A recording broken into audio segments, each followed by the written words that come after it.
The Friendship Orchard. Chapter 1. A Garden of Wishes.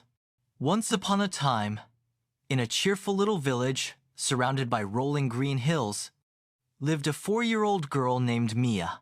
Mia had soft brown curls that bounced when she skipped, and her favorite red shoes made a tap-tap-tap sound wherever she went. Mia loved 2 things more than anything: making friends and planting seeds. She believed that seeds and friends were very much alike. Both need love to grow, She would say to her stuffed rabbit, Mr. Nibbles, who never disagreed. Behind Mia's house, there was a wide, sunny patch of land. It was not yet a garden, only soft earth with patches of grass. But Mia looked at it with dreaming eyes. One day, this will be a place where fruits grow and friends laugh together. She whispered. Her idea was simple. She wanted to plant an orchard, not only for herself but for everyone she cared about. An orchard where every tree belonged to a friendship and every fruit told a story. Chapter 2. The First Seed. One bright spring morning, Mia ran into the patch of earth with a tiny shovel and a bag of apple seeds her grandmother had saved from last season. She dug a little hole, dropped in a seed, and carefully patted the soil back over it. Then she whispered, Grow strong, little seed. You'll be my first friend in the orchard. But Mia soon realized something important. Planting was much more fun when you weren't alone. That afternoon, she decided to invite her neighbor, Leo, a cheerful boy and a love for running fast. Leo, Mia called, standing at the fence between their houses. I'm making a friendship orchard. Want to plant a tree with me? Leo's eyes lit up. An orchard with real trees? Can I plant a pear tree? Pears are my favorite. Of course, your tree will be the pear tree of our friendship, Mia said, clapping her hands. Together they dug, planted, and watered, laughing each time the watering can spilled onto their shoes. By the time the sun set, 2 tiny mounds of soil stood proudly in the patch. Mia's apple seed, Leo's pear seed. The friendship orchard had begun. Chapter 3. Friends of Every Flavor.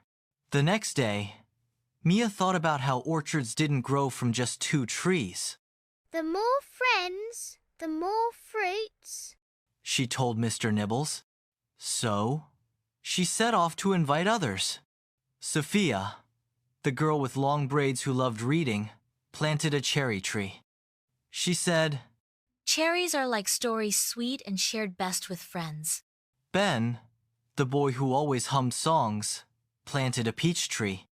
He explained, Peaches are soft like music. They make people happy. Aya, who had just moved from a faraway country, planted an orange tree. She smiled shyly but said, Back home, my family grows oranges. Now I feel closer to them. One by one, Mia's friends filled the patch of earth with little mounds of soil and big dreams. By the end of the week, the orchard looked like a quilt of promises. Apple, pear, cherry, peach, and orange seeds all tucked into the ground, waiting to sprout. Chapter 4. Patience is a kind of love. Every morning, Mia rushed to the orchard. She expected to see leaves bursting from the soil. But day after day, nothing happened. She pouted. Why are they so slow? Don't they want to be trees already? Grandma knelt beside her and patted the ground. Trees, like friendships, take time. You can't hurry them, but you can care for them every day. Mia thought about this. She didn't like waiting, but she loved her orchard. So, she made a plan. Every day, she would water, sing, and even tell stories to the seeds. Hello, little apple seed. Today I played tag with Leo. One day, you'll give us apples to snack on after the game. She spoke to each seed as if it were already a friend. And slowly, little green shoots began to peek through the soil. Mia clapped with joy. It worked! They listened to my stories. Chapitre 5. Stormy le sun. One afternoon, dark clouds gathered above the orchard. Thunder growled, and rain poured down in heavy sheets. Mia watched from her window, her heart squeezing with worry. What if the storm washes away my friend's trees? She cried. The next morning, Mia rushed outside. The orchard was messy. Some shoots bent under heavy raindrops, and little puddles filled the holes. Leo arrived, carrying a small stick. Don't worry, we can help them stand tall. Together, the children gently tied the weakest shoots to sticks, giving them strength to stay upright. They scooped out puddles so the roots wouldn't drown. By evening, the orchard looked cared for again. The storm had scared Mia, but it also taught her something. Friendships sometimes face storms too. And just like trees, they needed care and support to survive. Chapter 6. The orchard becomes a playground. As weeks passed, the shoots grew taller. The children's laughter filled the orchard every day. They played hide and seek between the tiny trunks.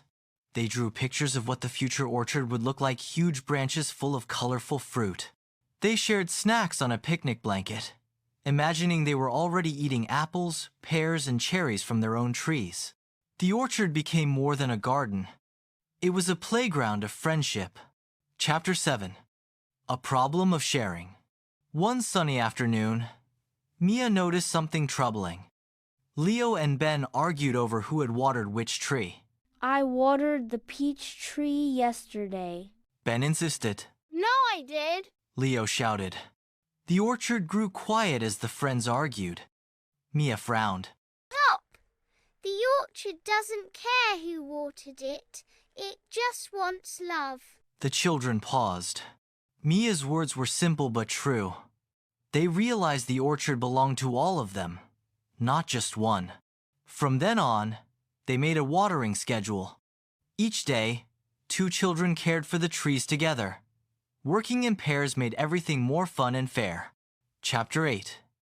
The Magic of the First Fruit. One morning, almost a year after the first seeds were planted, Mia skipped into the orchard and gasped. On her apple tree, hanging from a branch, was a tiny green apple. It's here, the first fruit. She cried. Her friends rushed over, wide-eyed. They all took turns touching the little apple gently, as if it were a treasure. We must wait until it's ready. Fruit tastes sweetest when it's patient. Grandma reminded them. The children nodded. Waiting was hard, but they had learned patience already.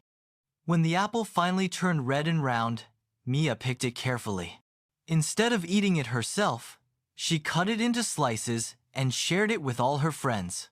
This orchard is for everyone. And everyone agreed the apple tasted better because it was shared. Chapter 9. Seasons of Friendship. Years passed in the orchard, and so did the seasons. Spring brought blossoms like pink snowflakes. The children danced under the petals. Summer filled the branches with heavy fruit. The orchard became a feast of colors: orange, yellow, red, green. Autumn painted the leaves gold, and the children collected them for crafts. Winter covered the branches in frost, but the orchard stood tall, waiting for warmth again. The orchard taught Mia and her friends that friendships, like seasons, changed but never disappeared. Chapter 10. The orchard belongs to everyone. One day, Mia looked around and noticed something beautiful. Children she hadn't even invited were now playing in the orchard. Families came to taste the fruit. Birds nested in the branches. Bees buzzed happily. At first, Mia worried. What if there's not enough fruit for us? But then she remembered. The orchard was born from friendship, and friendship grows stronger when shared. So she smiled and said, Welcome, everyone. The friendship orchard belongs to all. Chapter 11. A Promise for Tomorrow. That evening, as the sun set behind the orchard, Mia sat with her friends under the biggest tree. She was older now, but her red shoes still tapped happily on the ground. She whispered, When we grow up, will we still come here? Leo nodded. Of course. This orchard is our promise. Sophia smiled. It will keep growing, just like us. Aya added softly. Every fruit will remind us of today. Mia looked at the trees, their branches swaying gently in the breeze. She felt proud, not because the orchard was full of fruit, but because it was full of love. And that night, as she fell asleep, Mia dreamed of apples, pears, cherries, peaches, and oranges glowing like stars above her head, shining with the light of everlasting friendship.